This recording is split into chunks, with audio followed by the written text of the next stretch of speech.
I worked the night shift at a motel off the highway. I've never told this story publicly before, mostly because every time I think about it, I still feel that same tight pressure in my chest. But after listening to channels like Mr. Nightmare for years, I realized something. If I heard this story from someone else, I wouldn't believe it either. So I understand if you don't. This happened when I was 22 years old, during the lowest point of my life. I had dropped out of community college, my girlfriend had left me, and I was barely scraping by working a night shift job at a rundown roadside motel somewhere in the Midwest. I won't say the exact state, but if you've ever driven long stretches of empty highway through America, you already know the type of place I'm talking about.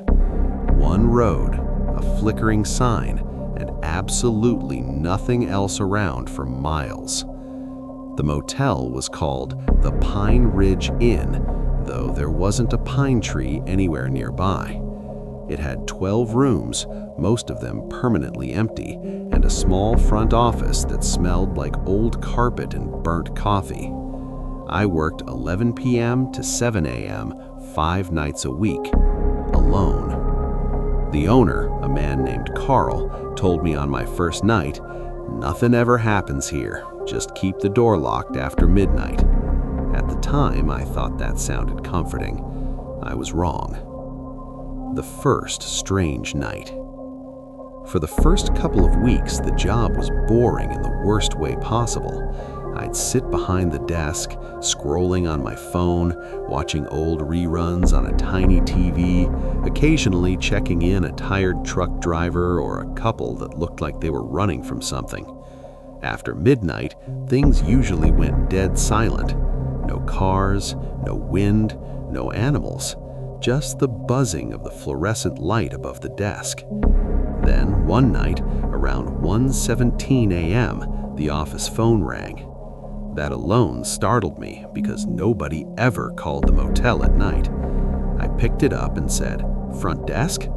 There was silence on the other end. I waited a few seconds and said hello again. Then I heard breathing. Not heavy breathing, slow, controlled breathing, like someone was holding the phone just inches from their mouth. I asked who it was. The breathing stopped. Click. The line went dead. I chalked it up to a prank call, even though something about it felt deliberate. That was the first mistake. The man in room 6. 2 nights later, a man checked in around 12:40 a.m. He was tall, painfully thin, and wearing a dark jacket despite the fact that it was warm outside. His hair was greasy, his eyes sunken, and he never once blinked while I was speaking to him. He paid in cash, no ID. Carl had told me that was fine as long as I logged the room. The man asked for a room far from the office. That already narrowed it down to rooms 5 through 12. I gave him room 6. As I slid the key across the desk, our fingers touched briefly, and his skin was ice cold. He smiled. Not a friendly smile, the kind where only the mouth moves. He didn't say thank you, he just turned and walked into the darkness. I watched him until he disappeared between the buildings. I don't know why, but I wrote a note in the logbook that night. Guest in room 6 makes me uneasy. The noises. Around 2:30 a.m., I heard footsteps outside the office. Slow, dragging. I looked up, expecting to see headlights or a shadow pass by the window. Nothing. The footsteps continued for almost a full minute, pacing back and forth just outside the door. I called out if someone needed help. Silence. When I finally built up the courage to look through the window, the walkway was empty, but room 6's door was wide open.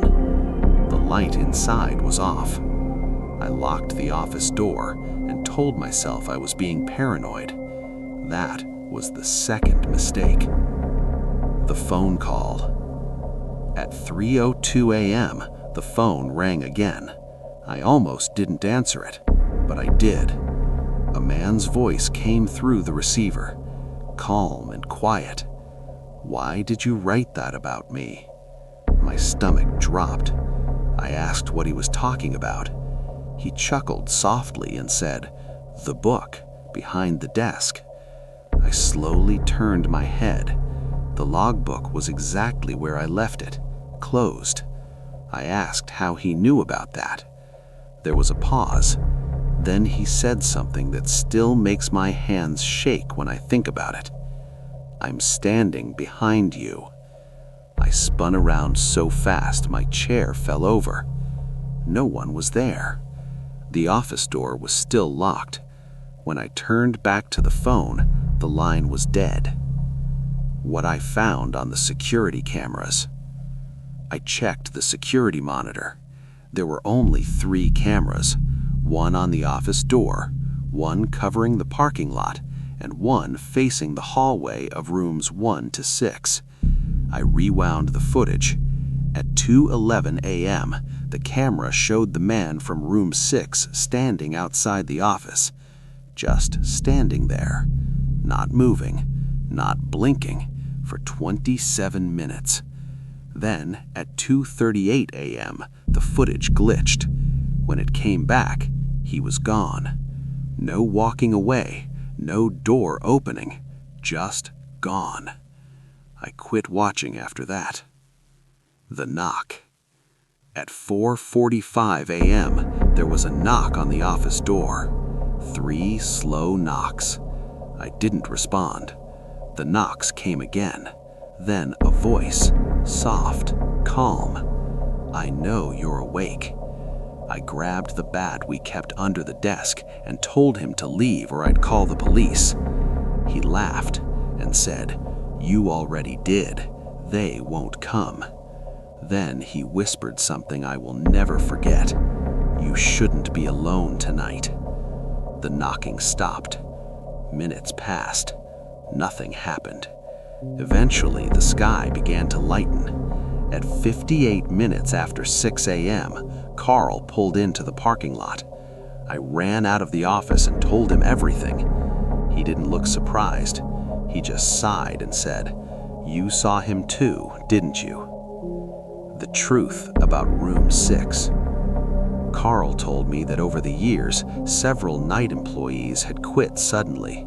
One disappeared. Room 6 was always involved. Guests would check in, but never officially check out. No bodies, no reports, just abandoned rooms. Carl closed the motel a month later. I never went back. The final part. Last year, I was scrolling through old photos on my phone. I found a picture I didn't remember taking. It was from my time at the motel. A security camera screenshot, timestamped 3:02 a.m. It showed the office, me sitting at the desk, and behind me, a tall, thin figure standing in the corner of the room, smiling. Story 2. My neighbor was watching me for years. People always say you can tell when something is wrong. They're lying. Sometimes the most disturbing things in your life don't feel dangerous at first. They feel normal, boring even. This story happened over the course of 3 years, and I didn't realize how bad it was until the very end. I was 19 when I moved into my first apartment.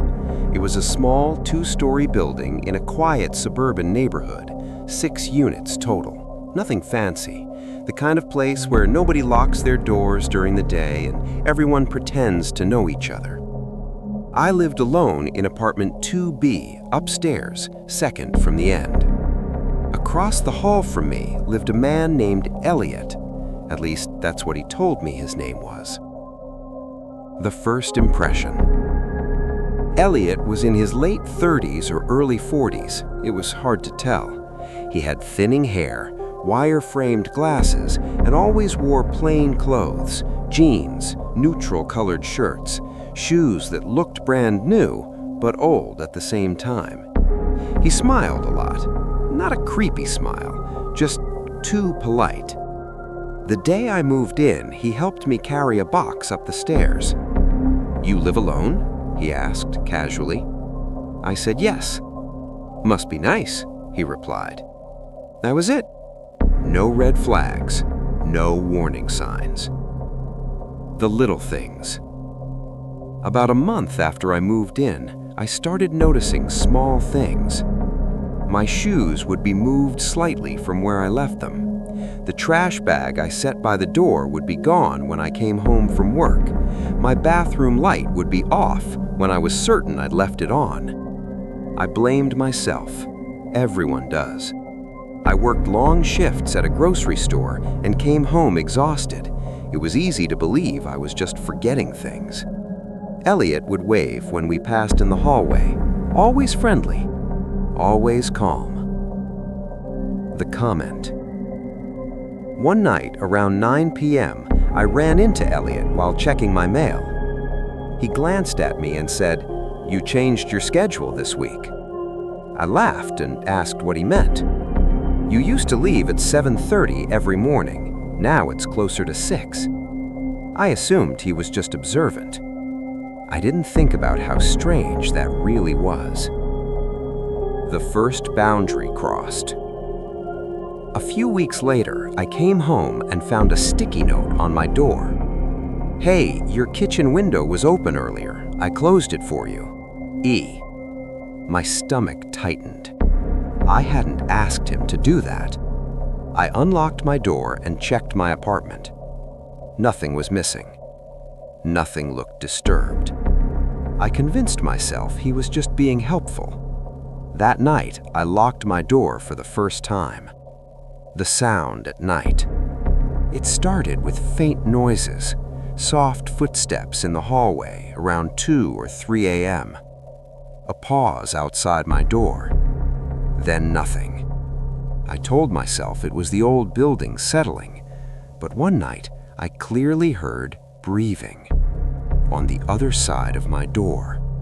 Slow, careful, controlled. I held my breath until it stopped.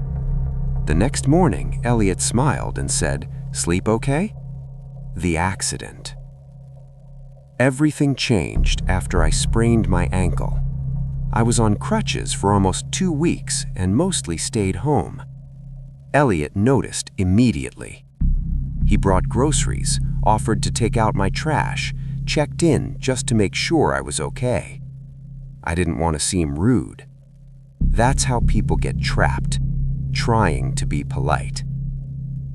One afternoon, I woke up from a nap and heard someone in my apartment. I froze. Then I heard Elliot's voice. "I'm in the kitchen, don't panic." He said he'd knocked and thought I didn't hear him. He already had a key. He said the landlord gave it to him for emergencies. I never confirmed that. The discovery. A few months later, I bought a cheap laptop webcam for video calls. I didn't realize it automatically took photos when it detected motion. One night, I woke up to a notification. Motion detected, 2:14 a.m. I checked the saved image. It showed my living room. Dark, grainy, and someone standing near my bedroom door. I recognized the outline of Elliot's glasses. The confrontation that wasn't. The next morning, I didn't confront him. I didn't call the police. I did nothing. Because the photo was blurry. Because I didn't want to be wrong. That night, I slept with my bedroom door locked. The handle rattled around 3 a.m. Just once. Then stopped. The truth. I moved out 6 months later. On my last day, Elliot helped me carry boxes again. As I left, he said something that still makes my skin crawl. "You were easier to watch when you lived alone." I asked him what he meant. He smiled. You'll understand someday. The police report. A year later, I saw Elliot's face on the news. He had been arrested, charged with stalking multiple women, breaking and entering, illegal surveillance. They found hundreds of photos and videos of me, taken inside my apartment at night while I slept. The worst part. The detective told me something I wish I never knew. Elliot had stopped himself several times. He'd written notes about waiting until the right moment. The last note was dated 2 weeks after I moved out. It said, "She's gone. I waited too long." I still check my locks every night. Because the scariest part isn't that he was watching me. It's that for years, he chose not to do anything. Story 3. Someone was living in my house while I slept. I didn't believe stories like this before it happened to me. Stories about people secretly living inside someone's home. Stories about hidden spaces, attics, crawl spaces. I always thought they were exaggerated, clickbait, until I realized that someone had been inside my house every night for nearly 6 months, and I never noticed. The house. I was 27 when I bought my first home. It was a small, older house in a quiet neighborhood, built sometime in the 1950s. 1 floor, a small basement, and an attic that I never really thought about. The previous owner was an elderly man who had died in the house. Natural causes, nothing suspicious. The price was good. Too good. I lived alone. I worked a normal 9-to-5 office job and spent most evenings watching TV or gaming. Nothing exciting, nothing risky. That's what makes this worse. The first signs that I ignored. It started with food. At first, it was small, a loaf of bread that felt lighter than it should, milk that seemed to run out faster than normal, leftovers missing from containers I was sure I hadn't finished. I blamed myself. Stress, bad memory, late nights.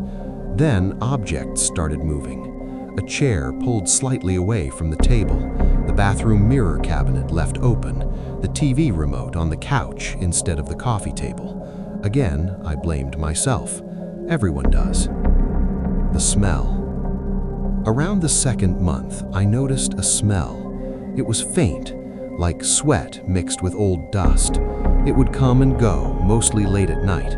I cleaned everything, washed clothes, took out trash, even checked for mold. The smell always came back. The noises at night. The noises started around 2 or 3 a.m. Soft sounds, a creak, a thump, something shifting above me. I assumed it was the house settling. Old houses make noise, that's what everyone says. But sometimes the noises sounded careful, controlled, like someone trying not to be heard.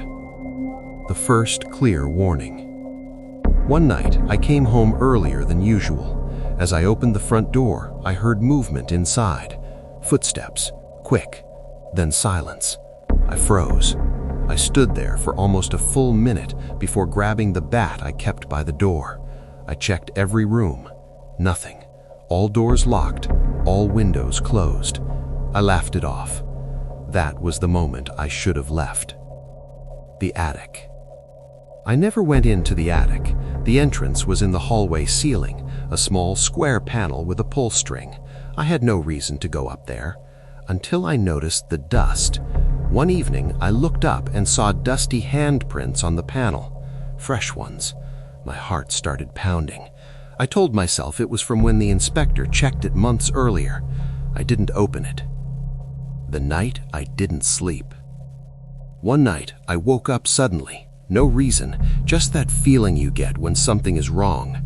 The house was silent, too silent. Then I heard breathing, not in the room, above me, directly above my bed. Slow, careful breathing. I lay completely still. I didn't check. I didn't move. Eventually, it stopped. I didn't sleep again that night. The camera. The next day, I bought a cheap motion-activated camera. I told myself it was for peace of mind. I placed it in the hallway, angled toward the attic entrance. That night, I locked my bedroom door. At 3:11 a.m., my phone vibrated. Motion detected. I opened the app. The footage showed the attic panel slowly opening, just enough for a face to appear. A man, dirty, bearded, eyes wide and alert. He looked directly into the camera, then smiled and pulled himself down. What the police found.